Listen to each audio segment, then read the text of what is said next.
It's really hard in many ways. One, there's just so much negativity, and it seems like you can't please everyone. You have to be willing to be unpopular to make the hard decision. And leadership is based on principle, not circumstance.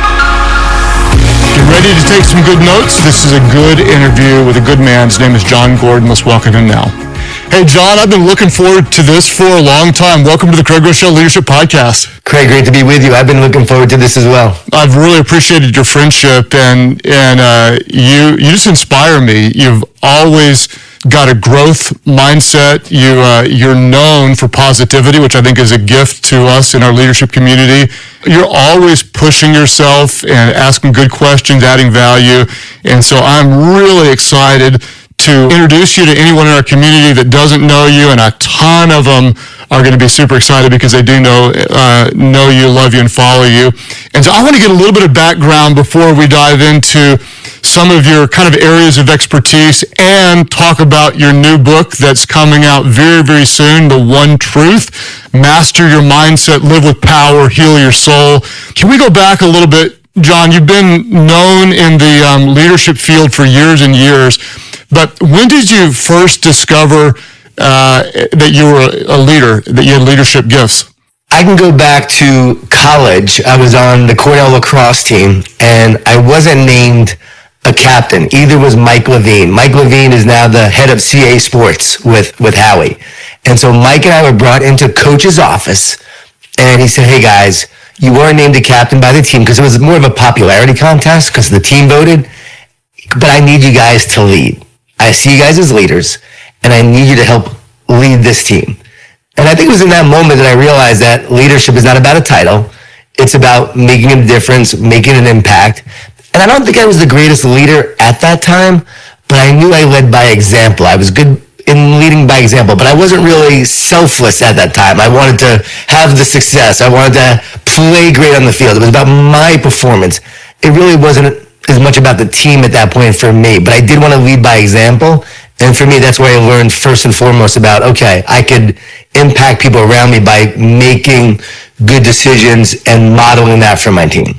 Well, I love that you said that you don't need a title to lead, because I think a lot of times, someone even maybe new to our community, and they'll think, well, I'm not a boss, and I don't have a title. And the truth is, leadership is influence, and we all have influence, and you can influence from anywhere you are. And so there you were, a college lacrosse athlete, and without an official title, but you were leading by example. Can you remember a time maybe that your example helped change the tone of the team, the direction? Does anything come to mind about how you were able to actually lead by example? I think it was a game against West Point. We go to overtime. I'm the face-off guy. And if I lose the face-off, we might lose this game. And I lose the face-off. And the guy is running down the field. And I got so mad. I was so frustrated that I lost. I just sprinted as hard as I could to catch up to this guy. And somehow, some way, I was able to catch up, and I hit him. And we both went down. I got up, picked up the ball. I got shoved out of bounds. But before I got shoved out of bounds,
I jumped in the air and I threw it behind my back.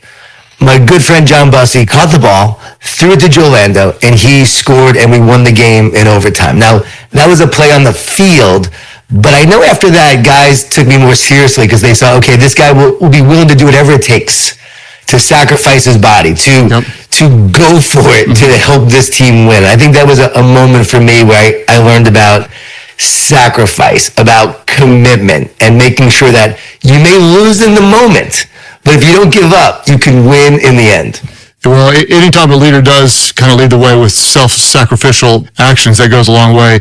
And by the way, your accent works so much better in a lacrosse story than someone like from Oklahoma with it. You know, if I had this Southern accent telling a lacrosse story, it just wouldn't quite be as good. So I just want to say I'm glad you're the authentic thing. Bring it on. That Long Island. It comes out when I tell the story. It sounds right. Yeah, I think you heaped a little more of the accent on there in that story. So, so I'm going to base you with this. You're the author of 27 books, over 5 million copies sold. I think the one that long before we became friends, I think The Energy Bus was the first one I came across years ago. Maybe your best-selling book. It certainly is up there. But then the one that I just love, stands out of all of them, and I love them all, The Power of Positive Leadership. I'm kind of baiting you with that one. In fact, I've got the book here. This is so good. If you're known for one thing when it comes to leadership, what's that one thing? I would say optimism and belief. And research from Duke University shows that optimists work harder, get paid more, and they're more likely to succeed in business and sports. And what these researchers found was that these optimists, because they believe in a brighter and better future, they took the actions necessary to create it. It becomes a self-fulfilling prophecy. And so often what we believe determines what we create. And Craig, what's so interesting about this for me is that, you know, I'm not naturally a positive person, even though I'm known for optimism, belief, and positivity. But I've had to work really hard at it because I grew up in Long Island, New York, Jewish Italian family, a lot of food, a lot of guilt. My dad was a New York City police officer, undercover narcotics. And so my dad was not a very positive person. He was a loving dad, but one of the most negative guys on the planet. Craig, I remember when I first started speaking, my dad said, I can't believe people pay you to speak. When you were a kid, we paid you to shut up. I mean, that was my dad. That was the mindset I grew up with.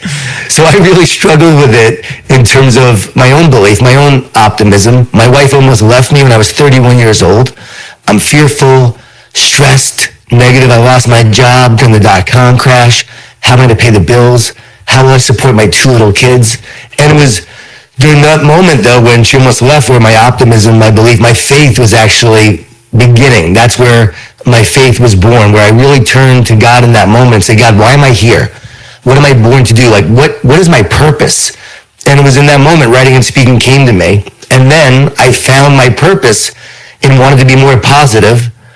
I realized my whole quest has been, okay, how can I get more positive and be better myself, and then help others get better? And whenever I would talk about optimism and belief, I just lit up. I got energized by it. And then working with leaders like Dabo Sweeney and Eric Spoelstra, Alan Mullally, who turned around Ford. I'm actually talking to him today, and he defined his leadership style as positive leadership. And now working with In-N-Out Burger and their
using the Power of Positive Leadership for their entire company. Every leader's reading that book, and I spoke to them several times now. Like, I know firsthand, and I know that this is like the way forward in terms of leadership. So for me, you know, positive leadership is not Pollyanna positive, It's not ignoring reality.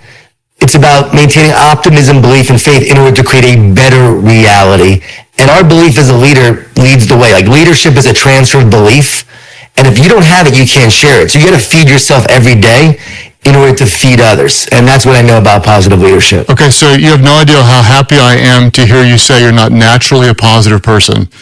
And I can imagine there's a lot of leaders out there right now that do wake up and they're going to see what could go wrong often before they see what could go right.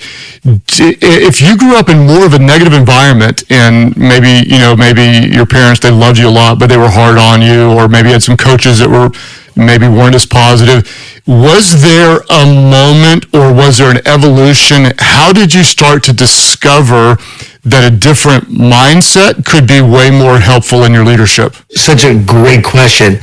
I know for me, I saw how I started to change my mindset by taking these walks of gratitude every day. Because here I was, wanting to be more positive. So I started to research all the ways I could be more positive. This was during the emerging field of positive psychology. And so this is 2001, 2002.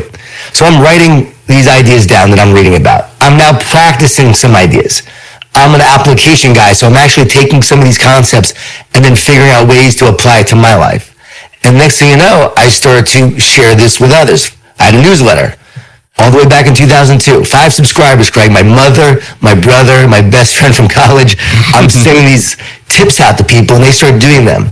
But more importantly for me, I'm like, oh, wow, they're working. Like the walk of gratitude every day, research shows you can't be stressed and thankful at the same time. So if you're feeling blessed, you won't feel stressed. So I'm taking this walk every day, and I'm literally feeling different. I'm feeling better. My wife starts to notice a difference in me immediately, like within a week. She sees a difference. So now I'm changing how I'm thinking, how I'm feeling. So I'm seeing this impact firsthand for me. I start sharing this with others, and I see how they're now being impacted by it, and they're saying it's working for them. I started a success journal. So every night you go to bed, you share your success of the day. What's the one great thing that happened today? Not all the things that went wrong. What's the one thing that went right? And you focus on that. It's like golf. When we play golf, we don't focus on all the bad shots. We focus on the one great golf shot we had, and it makes you want to play again and again. So this causes you to take on life instead of retreating from life. And so that was an idea as well. So I started putting these ideas into practice, and then literally from the inside out, I started to change. My wife noticed, my kids actually noticed, but most importantly, like after a few years of doing this, and my kids being athletes, I was a negative leader and a negative dad. And as I became a more positive dad, a more positive leader who encouraged, because I used to be very critical. I'm that guy that you don't want to be as a parent on the sidelines. I now help those guys because I was that guy. But I changed, started to really encourage my kids, especially my daughter, and I saw them transform because of how I changed as a leader. First of all, I want to tell you that I 100% agree with what you're saying, that gratitude is a game changer. For the sake of some people out there going, oh, come on, John. Like gratitude walk, I can almost feel it. And what I want you to do is I want you to try to answer the why and the what. First of all, what I want you to do is tell me, why would going around thinking about what I'm grateful for, why? Like deeper than just if you're, blessed, you're not stressed, but like neurologically and what's happening in your body. And then secondly, I'd like to hear the what, like specifically what your family noticed, or what became different in your leadership. So if I'm going back, like going gratitude walk, come on, man. I mean, that's just like cheesy, positive thinking, whatever. Why does it make a difference, and what was some of the specific differences people saw in your life? Okay, so you said we're going to go deep. We're going to go really deep right now. Let's go deep. Come on. Give me some of that lacrosse deep. This is based on The One Truth, the new book coming out. And I've done a lot of research. I've done a lot of thinking. One day I'm walking, and it occurs to me, I get this insight, the brain is an antenna. It's literally an antenna, not an analogy. No, it's an antenna. 86 billion neurons, and we have a transmitter and receiver on our neurons. Well, guess what? Every day, you're tuning into a frequency. You're tuning into a positive frequency or a negative frequency. There are two main frequencies that we can tune into. There's the old Cherokee story of the two wolves inside of us. And the one that you feed, that's the one that grows. So feed the positive instead of the negative. We know in the garden, there were two main frequencies. There was the voice of God and there was the voice of the serpent, the voice of the enemy. And so every day you're living your life, you're tuning into these negative thoughts or positive thoughts. And here's the deal. Negative thoughts are always coming in. And I ask people all the time, especially professional athletes when I work with them, do your negative thoughts come from you? And they always go, yeah, they're in my head. But here's the next question. If you believe your negative thoughts come from you, who would ever choose to have a negative thought? Would you ever choose a negative thought? And I know you've written books on this, Craig, and I've talked a lot about this. Negative thoughts are always coming in, but no one has ever found a thought inside of the brain. I've asked neuroscientists, they haven't. They exist in a spiritual place. So we're tuning into those thoughts in a spiritual place from a negative standpoint or a positive standpoint. If your brain is an antenna, you can tune into a more positive frequency. So years ago when I was doing this, I didn't realize this is what I was doing, but I was elevating my state of mind. There's a high state of mind and there's a low state of mind. Negative thoughts will lower your state of mind. They will separate you and divide you. The root word for the Greek word for anxious means to separate and divide. And so negative thoughts separate us. Fear divides us. Negative thoughts separate us from ourselves, from others, and also from God. So we feel disconnected. And if you look at all mental health challenges and mental health issues, they all include separation, a feeling of disconnection, aloneness, and isolation. So we move towards separateness, and the more we do, we move from positive to negative. But as we tune that dial more towards the positive and the positive frequency, we begin to unite. We elevate our state of mind. So TUNE is an acronym, trust and truth. So while you're walking, you practice trust, you're trusting God, and you're speaking truth to those lies. And so instead of the lies that you're listening to, you speak truth to them. Talk to yourself. Don't listen to yourself. So the gratitude is a great way to do that. Trust and truth. Then U is unite with love. I'll get to that in a second. N is neutralize the negativity. So you're practicing gratitude, you're neutralizing the negativity. You're appreciating. And when you appreciate, you elevate. You elevate your mood, your performance, the people around you. You fill your body and brain with these hormones that uplift you rather than the stress hormones that slowly drain you and slowly kill you. And I'm convinced I'm convinced that this frequency, all of that is a byproduct of the result of tuning into that higher frequency. So our body feels better. Our brain starts to feel better. Our antenna literally starts to operate at a higher frequency, tuning into those more positive thoughts. This is a revolutionary idea. People haven't talked about this before, and I'm sharing this in the One Truth. And then we neutralize that negativity. We elevate our thinking, and that is the E. We elevate our thinking. And this is what gratitude does. It elevates our thinking to a higher level, thinking those positive thoughts. Right. Abundance flows into your life when gratitude flows out of your heart. And I think about my wife, Greg. I've been telling this story just recently. My wife is 55. She was complaining that she was getting older. She's not feeling the same like when she was younger. She's sore all the time. She's not going to be like when she was younger. I said, honey, come on. We got to stop this thinking. I go away for a speaking engagement. I come back. She's like a different person. She's now walking around the house. She's all energized. She's light and free. I'm like, all right, what's going on here? Like, what happened to my wife? Did you get a boyfriend or something? She's like, no. She goes, I just talked to the health coach. She did this intensive testing where they look at your genes, your DNA, your blood work, everything. She goes, they said I had something really rare. They told her, this is unique. We don't see this often. They told my wife, you have the genes of an Olympic athlete.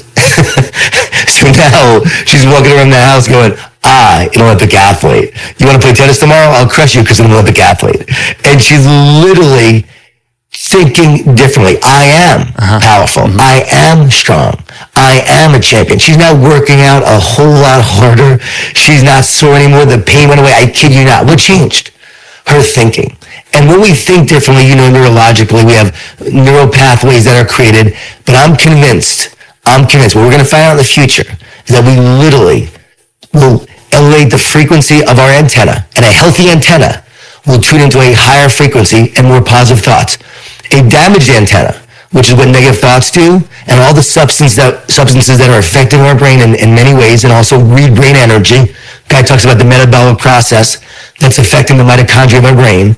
We lower the frequency, and as you do that, you'll tune into more negative thoughts. So gratitude elevates your frequency, elevates your thinking, elevates your state of mind. Next thing you know, you start to feel different, you start to act differently, and then you start to literally draw more things to you in a positive way. So I think the quote was, I tried to write it down, abundance flows into your life when gratitude flows out of your life. That's out of your heart. Out of your heart. Okay, very good. From a Christian perspective, I kind of think we were talking about, do not be conformed to the patterns of this world, but be transformed by the renewing of your mind. So changing how you think. And we're even taught to capture any wrong thought. And the way it's phrased in the Bible is to make it obedient, to Christ. So if there's a thought that's in the wrong direction, we're going to grab it and say, no, that's not the right thought, and we're going to replace it with truth. I want to ask a little bit of clarity because, and you alluded to this, but let's say I'm leading something and we've got, the culture's not great at our organization, expenses are out the roof, revenue's down, and I'm looking at a lot of things that are negative. How does a positive mindset change that? How do I need to think in order to lead our team out of what maybe is a very realistically bad situation into one that's better? Positive leaders don't attack people, they attack problems. So we look at the problem, we say, okay, this is a challenge. We have to address this. And then we talk about it. And we have a real conversation about the challenge we're facing, the adversity we have to overcome, and then we look forward. We have to find a way forward. Positive leaders are always looking forwards, not backwards. We were here yesterday, but here's where we're going now. Yes, we had the setback, but here's where we're going now. And so you're very honest about your challenges and the realities of what you're dealing with, but you have to look towards the future in an optimistic way and then rally your team towards that. And as a leader, you got to provide clarity. Clarity leads to focused action. So what's the future? And what's the clarity of the future that we are trying to create? And then each person has to understand the vision, the mission as we move forward to achieve it, how we're going to overcome the negativity and the adversity to make it happen, and then each person's role along the way, where they have a clear understanding of what they can do to contribute, to achieve what you want to achieve. And so to me, that's leadership, really addressing the issue, but understanding how we're going to do it. Alan Mulally, who I talked to a lot from the Power of Positive Leadership, he turned around Boeing and Ford. Both were literally massive turnarounds. They say some of the greatest leadership feats in history, not just like in this decade, but in history. And what he did was got his team rallied together, pointed them towards this vision and mission and purpose, and then from there, use positive leadership along the way with belief and optimism. And he told me, John, positive leaders always find a way forward. Mm-hmm. So you work with some of the best out there, big companies, pro athletes, leaders that many of us would know who they are. I'm going to timestamp this interview. It's the middle of 2023. As you're working with people right now, what is one of the most common problems that you're seeing from organization to organization that leaders are trying to solve right now? A big problem they're facing right now, again, time-stamped, is post-COVID. It's how are we leading our team when some people want to still work from home, many want to come to the office. How do we deal with a remote workforce that is working remotely around the world or even around the country? Mm-hmm. And how do we engage these people? Like, how do we really build a strong, connected team when we're working remotely? I get that question all the time. How do we keep the division from dividing and separating us as a team and keeping us off track? How do we overcome that and become more united, right, more connected, more committed, more engaged? That's what I do mostly now. I work with leaders and organizations and teams to become more connected, more committed, more engaged, to have that common vision and purpose and to work together. And one of the solutions, for instance, if you're remote, it's not a perfect solution because in-person is always best, but I truly believe we have to make time intentionally and get together and do some team building exercises to help the team become a stronger, more united, connected team. Just simple exercises like, who's your hero? Tell me about a hardship you faced that made you who you are today. Tell me about a highlight about your life. What do you hope for if you want to add another H? Or what's hilarious and have some fun with this exercise. And you do this as a team. It's a great way to bond the team together. Or what's your word for the year? Give me one word that's going to drive you to be your best this year. Everyone on the team picks their word. You have a team word, and each person shares why they chose that word. That's a powerful exercise for that team to come together and be a stronger team. Or as a leader, here's a great tip. Connect with one person every day on your team, in person or remotely, and take the time to engage with that one person every day, at least one, because we can all do that. Because here's the deal, we're overwhelmed, we're busy, and we're stressed. And research shows when we're busy and stressed, we activate the reptilian part of our brain. You know anything about a reptile? It's never going to love you. It's all about survival. So when we're busy and stressed, we're all about survival. We're not thinking about, oh, how can I help my team thrive? How can I help my team be their best? No, we're just trying to survive the day. And here's the deal. We have this part of the brain. This is the positive dog part of the brain, the loving, unconditional nature of a dog. And we can override the reptile with the positive dog. Quarter second is our time to do it. Override that reptile. So every day as a leader, you have to be intentional and say, I'm going to override the busyness, the stress, the reptile with this positive dog. And I'm going to be intentional. And I'm going to love. I'm going to engage. I'm going to connect. I'm going to care. And I'm going to take that moment to do that. One person a day at a time, we can do that. And that really helps the relationships on your team. And we know relationships are the foundation upon which winning teams are built. And connection leads to commitment. So you'll never have commitment without connection. So you've got to develop that connection to have greater commitment. And you know, Craig, if you've ever said something you wish you didn't say, or hurried through a meeting, your reptile ate your positive dog, and we've all been there. Your answer to that question is exactly what I guessed that it might be. And I think it is a real issue.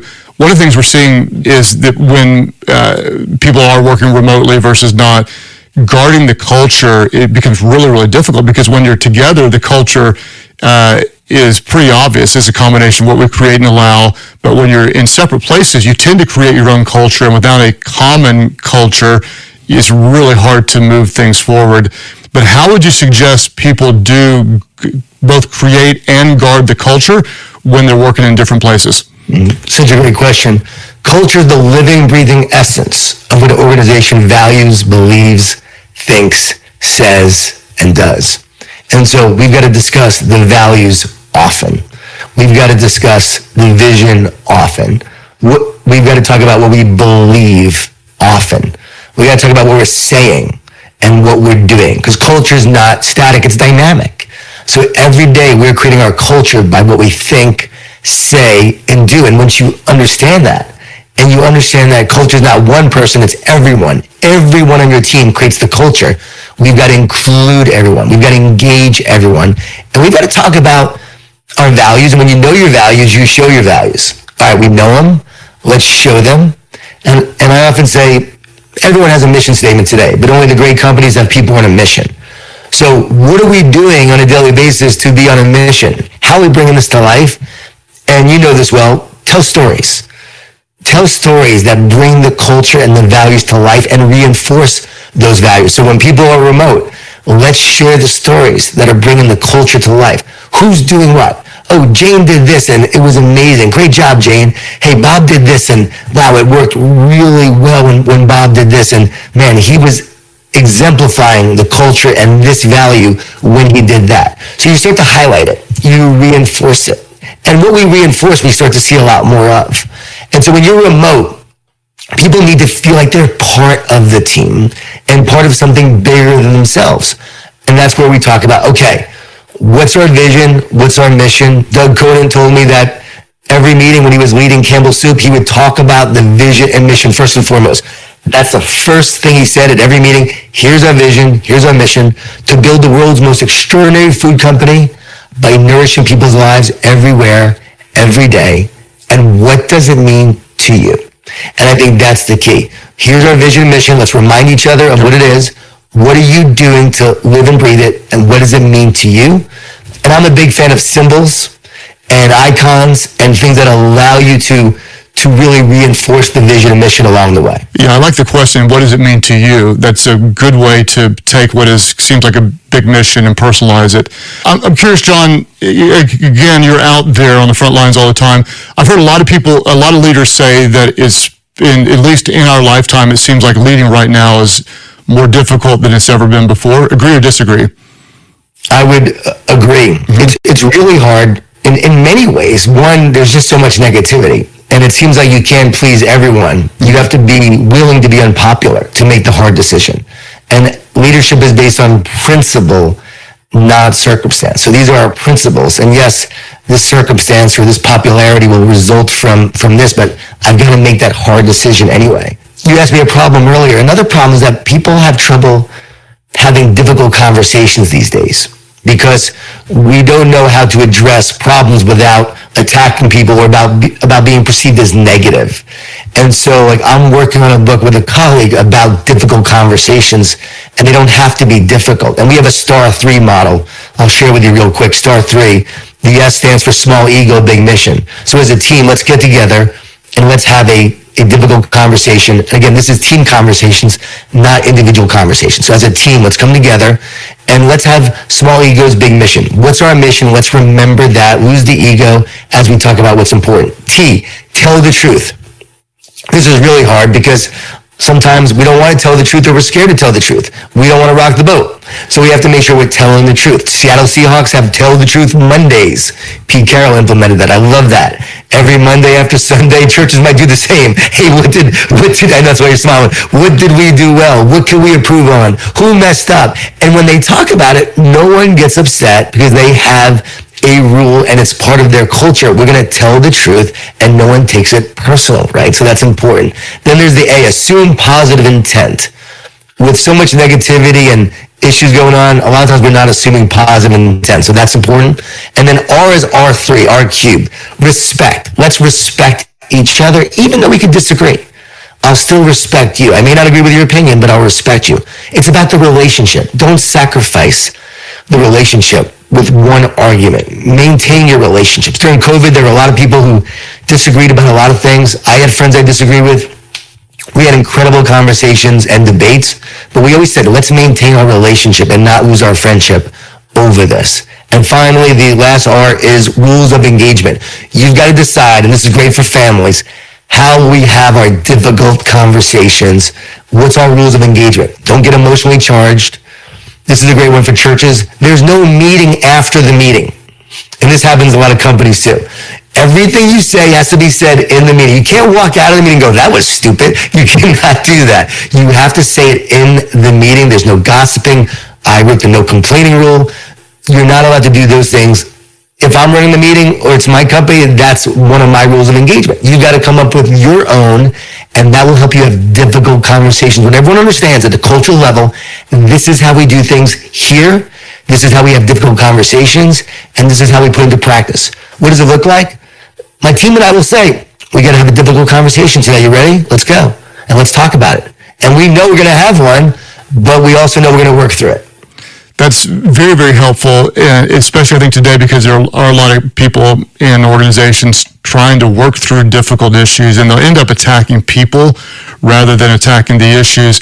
So that's one answer to the question that I wanted to ask as a follow-up. I'm going to go ahead and ask it because I want to pull more out of you.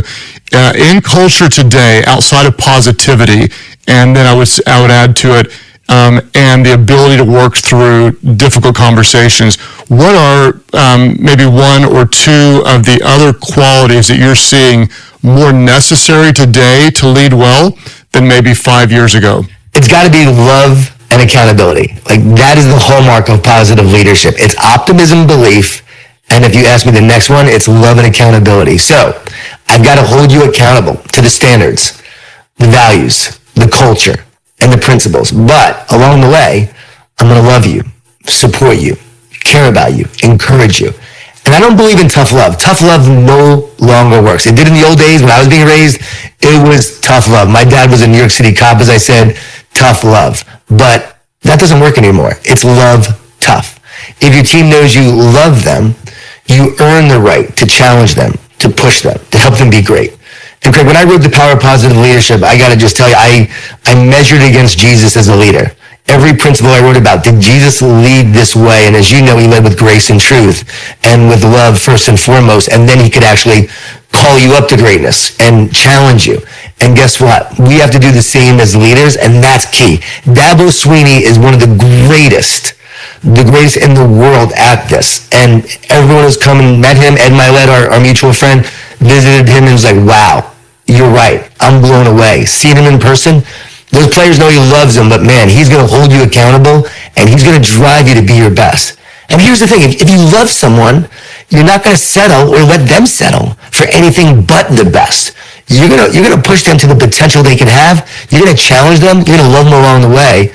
But if you love someone, you've got to challenge them. As a father of a son and a daughter, I did it the wrong way initially, turned around, and as I started to love more but still challenged, I saw them rise up. My daughter works with me now. She's a speaker.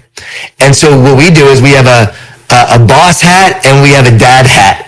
And I got this from Trent Dilfer, which is a great idea. And so she'll call me up. Hey, I just want to talk to my dad. Can I talk to my dad? Yes, sweetie.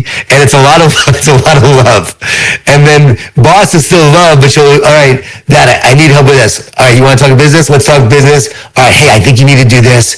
You're doing this great, but you got to work on this. And I'm a little more, I'm challenging. I'm a little more driving, but still a lot of love. But we have these two hats and it helps a lot. So let's do this. All right, we could have a friend hat, or we could have, let's say you're my boss. Let's put your boss hat on. And I want you to demonstrate how you would do this. Let's say you are my boss. I admire you. I look up to you. I respect you. We got a good culture. I'm a talented player, but I'm a little bit lazy right now. And instead of tough love, you're going to love me tough. And so let's say I am hitting most deadlines, missing a couple. I'm coming in later, leaving earlier, and I'm not as engaged as you would want me to be. Can you kind of just talk through what would the beginning of that conversation look like so our listeners can kind of get an example? What would you say to me? It's okay, John, I'm doing great, right? Well, hey, let's talk about that. I've noticed, and I've been watching you, I've noticed that you seem to be struggling in some areas or not living up to your full potential. And I want to tell you, I think you have amazing potential.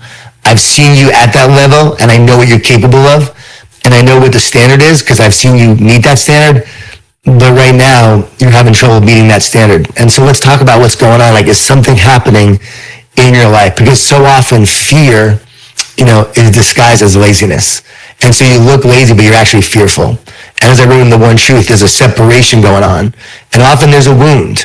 And that wound causes you to act in subpar ways. You don't live up to your potential. You're allowing laziness to step in. You have anxiety, you have stress, you have a lot of fear, you have insecurity, worry, doubt, you got a lot of clutter going on in your mind. So I would want to help you and talk about what's going on, what's your thinking process lately, how you're struggling, and what's happening. And then from there, as you start sharing that with me, I'll be able to help you have a higher state of mind, to help you look at the hole in your soul and become more whole. I'll look at you and help you realize what your challenges are. And you may not even realize that you're facing these challenges and this is what's holding you back. But then once we have this conversation, you'll see it very clearly. And then together, we can talk about what greatness looks like, what your best looks like. And I can show you the difference between the expectation and also where you are. Just like coaches do. They show the tape. This is a great play. This is not a great play. They always say, the camera in the sky don't lie. And so when I'm looking and I'm sharing this, I've got to give you examples. So I'm giving you examples. I'm showing you what I've noticed. I'm demonstrating it to you, but I'm coming with the love, helping you realize there's probably something holding you back. Let's find out what that is that's holding you back. And then let's move forward as we overcome it together. And let's create a vision and purpose. Let's create a map and an execution plan of what you're going to do to get there. And it's that kind of conversation. And Craig, I talked to 3 teenagers over this summer about The One Truth. It's when I knew I needed to write it. And they were suicidal and they were struggling. They had so much fear, so many negative thoughts. And after talking to them and sharing this with them, this process, helping them realize what was going on in their head, and then helping them have more positive thoughts and understanding how they can elevate their mind, everything changed. I reached out to him just recently. How you doing? Doing great, Mr. Gordon, high state of mind. And I know people can change. I know you wrote a book on that. I know people can change because I can change, because I changed. I could change and I changed. I've seen my kids change. And when we see people improve like this, it lets you know there's a way to approach it that we're talking about like right now. And so I took some notes on what you did there, and I want to say thank you for that example. And again, you were saying, and I haven't heard that before the way you said it, that tough love isn't as effective today, but loving tough is. And so what I like to do, John, I like to always observe something that works well and then try to dissect it. I think it was Andy Stanley who said, if you don't know why something is working when it is, you won't know how to fix it when it's not. So I don't like something that's just effective. I like to diagnose why it's effective. And so I wanted to kind of explain what you just did in the conversation, our imaginary conversation, so our listeners can see the kind of step-by-step process. What you did is you first actually spoke well of me, not flattery, but you said something like, you're capable of a lot, I believe in you, you're talented. And so you did state what I told you is I am a capable player, and you started with a very genuine belief in me. Then what you did was you didn't play around. And a lot of times what will happen is in a meeting like this, people will wrongly small talk and how's it going, blah, blah, blah, blah. And then you, right after you affirmed me, immediately you said, but you're not hitting the mark. And you didn't hem-haw around, you didn't pull punches, you said it very, very directly, which is actually kind. And then at that point, you said I would ask you questions. So you affirmed me, you stated the truth, and then you wanted to not just make accusations, but find out what are some underlying issues that may be holding me back. Then what I like is you said you're going to create a difference between where I am and what's expected, so there'll be a clarity of what's missing. And a lot of times you're like, you just need to work harder. You need to have a better work ethic. What does that mean? You're going to be specific. Maybe it means you need to show up at this time, or maybe the project needs to be done at this level by a certain time or whatever. But you're going to be very, very clear on expectations. And then you created a map or a plan forward. And all those things you did intuitively, naturally, because you've done it forever. But I just wanted to kind of walk through those for our audience, because I know there are a lot of people having difficult conversations right now. The first thing is whatever is good and true about the person, I believe in you. We're having this conversation not because you're in trouble, but because you're valuable, because I want to help you get better. But you're not getting there. Number two, the truth. Here's where you're falling short. Three is, what's going on? What I found is a lot of times there's an underlying issue that is very real, that if I knew about it, we could actually help the person get through something difficult at home, or extenuating circumstances, or a mental block, or an insecurity, or like you said, a fear, and then a clarity of where we need to get, and then the map forward. So that's what you said. I thought that was very, very helpful, and I just wanted to bring real clarity to what you did so our listeners can do something with it. I'm curious, every time I'm with you, you're a little bit better. Even before we were talking about you're in your 50s, and you would say you're probably in the best shape of your life. As you're helping others get better, what do you do for personal development? What's John Gordon's personal leadership and self-development look like? That's such a great question in terms of like how am I growing? Because I often don't even think about my own journey. I'm just doing it on a daily basis. But one, physically, I'm working out. I eat really healthy. I have a mindset. I just celebrated my 50th birthday, even though I'm 52, but we celebrated my 50th. And it was because we never celebrated my 50th during COVID. So a group of friends out in LA got together and celebrated. And in my mind, I said that day, you know what? I'm not going to have a 53rd birthday. I'm staying at 50 from now on is what I'm going to do. So I try to think young in terms of self-improvement, self-growth. I'm always learning from great leaders like you, listening to your podcast, listening to Erwin McManus, and his sermons really inspire me and encourage me. So I'll listen to him. I'll listen to different sermons all the time. I'm growing the most spiritually right now, like in amazing ways, like Romans, a mind governed by the flesh leads to death. A mind governed by the spirit leads to life. When you were talking about taking every thought captive and the renewing of your mind, like that's in the one truth. I realized, like, wow, the Old Testament is the ultimate separation story. And the New Testament is actually the oneness story, coming back to oneness with God, restoration, redemption. Jesus making us whole. Like, I'm growing so much spiritually now. I feel like I'm growing more in 1 year than I have probably in the last 20 years. And the more I feed my spirit with the word and with listening to great preachers like you, from that standpoint, that's actually helping me grow the most as a leader. Like by being stronger and more connected to God, I'm actually becoming a better leader, a better human being. I'm becoming smarter. I'm renewing my mind. So I think that's a huge part for me. I've got a stack of books right here in terms of just books on neuroscience, because when the one truth comes out, I know people are going to challenge me on the antenna. So I've got to have that conversation and be able to explain it in their language. Just was on with Dr. Amen and presented that to him. Several key doctors in neuroscience, some of the greatest, I presented it to just recently on the podcast, and no one could refute me on that. But I want to be able to understand that and know that.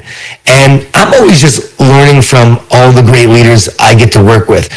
When you get to work with great leaders and you help them through their problems and their challenges, you see what they do, you see how they do it, and that becomes another tool that you can help others use. Like, here's one that's real simple. Tell me something good. I love this exercise, and I know your listeners will benefit from it. Tell me something good. So you got a negative person that's always negative all the time. You see them. Tell me something good, like the song says. All right, what's not good? Let's get real. I want to hear you. I don't want to be Pollyanna, where everything has to be good all the time. What's not good? But then, how are we going to make it good? How are you going to make it good as we go forward? So now you're taking the problem, the challenge, and turn it into an opportunity and a solution. So a simple exercise to get better. I learned that from various leaders. So one thing I've noticed in a lot of our mutual friends, some leaders that I'm honored to learn from, it seems like they're often improving in what would appear to be random areas that would not help your leadership, but they do help your leadership. For example, a lot of my friends are working on a really healthy diet or physical exercise or taking on some new kind of hobby, or like you said, you're growing spiritually. Like, that seems unrelated to your leadership, but why is it, John, that learning in other areas complement and make you better as a leader? Because it's almost like when you play different sports and you play a combination of all these different sports. Right now, there's a lot of specialization, but by playing all these different sports, they all actually associate with the other. They all help you develop skills in different areas that actually work towards your ability as an overall athlete. And the same thing as a leader. For a leader, you've got to be focused on your team. You got to be selfless. Well, guess what? The more spiritual you become and connected to God, you become more humble and more selfless. That makes you a better leader. If you're a great leader, you don't see the greatness in you. You see the greatness in your team. And so the more you see the greatness from Jesus and realize how great God is and how insignificant in many ways I am, that allows me to see the gifts of others and the talents of others, that I know I'm here to serve them. So that makes you a better leader. Also, when you're renewing your mind, you're going to get more wisdom. You're going to get more ideas. As you're tuning into God and connecting with God, He's going to reveal to you insights that you can't come up with on your own. Because I was meeting with someone, and as I'm meeting with them and they were facing a struggle, God literally gave me an insight on that person. And I shared with them, and they're like, how'd you know that? I'm like, I just knew. But that comes when you're connecting with God, so that's going to help you. And then being a better parent. Okay, I'm working with my kids. Like, oh, being a better dad helps you being a better leader at work? Oh, yeah. Raising my kids taught me so much about leadership, and having to deal with them and all their struggles and their insecurities and their negativity. A lot of my ideas came from having to be a better parent, tell my kids through their challenge, and it makes you a better leader at work. So there's a lot of crossover in terms of talents, gifts, and abilities. I like your teaching. You tell people to think like a rookie, and I would encourage, if there's someone listening right now that does feel stuck in their leadership, I would encourage you to find something new and unrelated and go attack it, take on a new hobby. I've talked about it a lot because I feel like I've learned so much, but I got my private pilot's license last year, and then this year I got my instrument rating. And it's totally unrelated to leadership, you would think, but it's unbelievable how many crossovers there would be. And for me, I'm rushed, don't have time to dot every I, cross every T. Well, when I'm flying a plane, I dot every single I twice, cross every T. And what it's done is it's made me way more deliberate and intentional. And then just the principles cross over. Think like a rookie. Why is that such an important principle in leadership? Because there's a curse of experience. And the curse of experience longs for the good old days.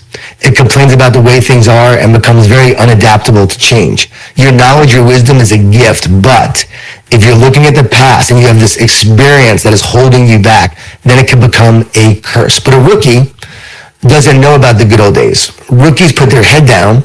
They work hard. They believe anything is possible. And so with that rookie mindset, they're just going for it. And this came to me during the Great Recession years ago when I saw all the rookies winning all the awards and all the real estate companies I was going to speak to. No one was buying real estate, yet the rookies were selling real estate. And here, what happened was the veterans were like, oh man, the past, and it was a great market back then, and man, those were the times that I was just killing it. The rookies didn't know any better. They were working hard every day, building relationships, developing a following, helping their customers, and creating their good old days right now. Well, author and well-known leadership consultant John Gordon is our guest today. The new book coming out is The One Truth: Master Your Mindset, Live with Power, Heal Your Soul. You can pre-order the books now. And, of course, if you listen to this later on, you can get the book whenever it's out. Lightning round just for fun, some quick questions that you do not know are coming, so I'm taking you completely off guard. Do you have a favorite leadership quote? Well, by the way, you've knocked me off guard this entire interview, so this is an incredible interview, and I would expect that from the best, so that's awesome. A favorite leadership quote. Leadership is not about what you do, it's about what you can encourage, inspire, and empower others to do. Powerful. Do you have an annoying habit, a leadership habit that you wish you could break? An annoying leadership habit. I think that from my own words. Mine is speaking over people. Yeah, from my heart. That was a joke right there. I was just speaking over you. I actually giving you a second to think about it, and then I was speaking over you. Mine is speaking over people. I love it. Like that. Yeah, go ahead. That's awesome. No, from my heart, again, to be real vulnerable and transparent. You know, here I write about positive leadership. I know that one of my challenges, I get frustrated when people aren't thinking like I'm thinking, when they don't get the vision that I have, when things are taking longer than they should. Even though people think I'm this positive guy, I'm a driver, and I've got to really work at slowing down and helping people get on the bus with me and guide them along the way. And I get frustrated. I wish I did not get frustrated as much. I'm the same, but we try to say that we never say our people won't, but we say we have not led them to. Yes. So if they don't get it, it's because we haven't helped them to get it. Of all your books, you've written a lot of books. If you had one, besides the new one, The One Truth, if you had one book you'd recommend, which book is that? I always tell everyone, read The Energy Bus. It's where it all started. It is my most popular book, and people really seem to resonate with the message of you becoming more positive, helping your team through adversity, and no energy vampires allowed on the journey, deal with negativity, and moving forward as a positive team. So you help tons of leaders, world-class, very successful leaders. If you could spend a day with any leader just for fun and you'd walk away inspired, engaged, and challenged, who would that leader be? Could it be Jesus? I would definitely not be a pastor and say you can't say Jesus. So I would say the greatest leader of all time. The world keeps time based on his birth. Talk about influence. That's influence. That's leadership. And for me, I know it's like most people would say that, but for me, it's Jesus. I would also like to spend a day with Elon Musk. I'm not sure that I would be inspired by that in many ways, but I think I would love to learn about what his leadership philosophy is like and how he's built the companies he has, and spend some time doing that. I spent time with Evan Spiegel on Snapchat. I've actually worked with his leadership team. That was very insightful and encouraging, getting to work with his team. I can almost guarantee a day with Musk would be very interesting. I think it would be. So, final lightning round question. Proudest moment of your life that we might not expect? During COVID, my son was really struggling during that time. He was going to Clemson and dealing with some mental health stuff like a lot of kids during that time, a lot of teenagers and college students. And he came home. and I was not traveling. And so it was during that time that we spent a lot of time together. And I was always on the road, and he was a competitive tennis player.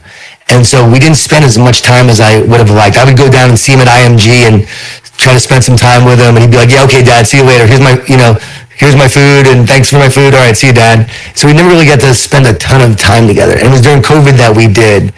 And I knew that was an important moment to spend a lot of time with him and invest in him and pour into him and just listen and not push and just love and support and just be there for him during his most difficult time. And I think that was my proudest moment because we grew so close together, and to see the darkness, pass through, to see him find his light, to find his faith, to really find God, during that time, to have a strong faith now, to see him grow. I know that God was calling me to be a better father during that time and to be there for him and to not make up for all the times that I was on the road, but to really, truly just love my son and be there. And I think for me, that was the most special time in my life in many ways, the most redemptive time. I saw God work in incredible ways. My faith grew so much during that time, how he will take your pain and turn it to a greater purpose. And that's honestly what I'm proud of. It's not speaking at all these big events and doing this work with all these teams and work with the Dodgers and the Rams and the Miami Heat and all the organizations. It was spending time with my son, knowing that I was able to help him through that time. And he graduates next week. So miracles can happen, Craig. Congratulations. And just to our leadership community, I hope you'll hear and feel what John just said.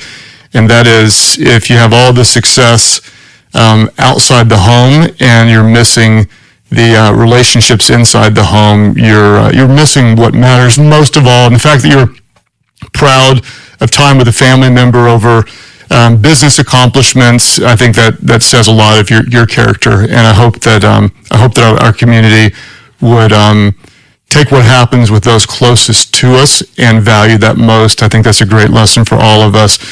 John Gordon, you're a good friend. I'm always inspired by our time together. The new book, you can pre-order now. It's called The One Truth, Master Your Mindset, Live with Power, and Heal Your Soul. If someone has not heard of you yet and would like to connect with you more, learn from you, what's the best way to do that, John? Just go to johngordon.com, JONGordon.com, or Instagram, Twitter. I'm always on there at John Gordon 11, JON Gordon 11. And Craig, one thing I still do to this day, my mission